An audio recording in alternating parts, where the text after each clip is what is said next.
তওবা করে আল্লাহ রাব্বুল আলামিন বলেন আমি আমার বান্দাদের তওবাগুলো কবুল করিয়া থাকি সুবহানাল্লাহ।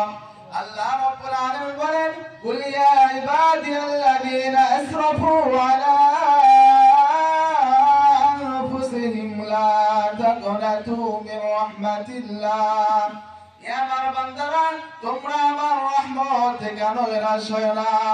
আল্লাহর হাবিব সাল্লাল্লাহু আলাইহি ওয়াসাল্লাম বলেন যে সমস্ত মানুষরা দিনের শুরু থেকে শেষ পর্যন্ত গুনাহ করে এরপর খাঁটি নিয়তে খাঁটি দিলে আল্লাহকে আল্লাহ বলে ডাক দিয়ে তওবা করে আমার আল্লাহ ডাক দিতে দেরি বান্দাদের তওবা কবুল করতে দেরি না।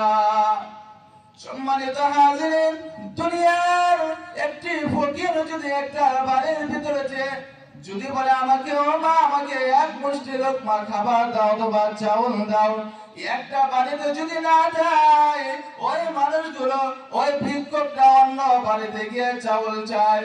ওরা বান্দারা মন দিয়ে শুনবেন, গভীর মনোযোগ দেন। আরে বান্দারা যখন আল্লাহ রাব্বুল আলামিন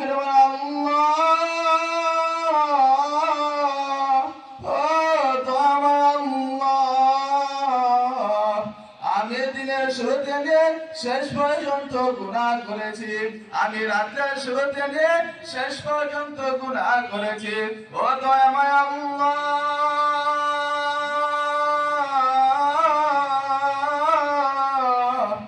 একটা ভিক্ষুক যদি একবারেতে ভিক্ষা না পায় অন্য বাড়িতে চলে যায়, সেই বাড়িতে যদি ভিক্ষা না পায়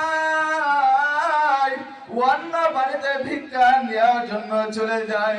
আমি তো আল্লাহ আপনার দরবার তো একটা, আপনার স্রষ্টা তো একটা, আপনি তো আমাদের প্রতিপালক। আল্লাহু লা ইলাহা ইল্লা হুয়াল হাইয়ুল কাইয়্যুম। ও দয়াময় আল্লাহ আপনি তো মাত্র একজন, দ্বিতীয় আর কোনো প্রভু নাই।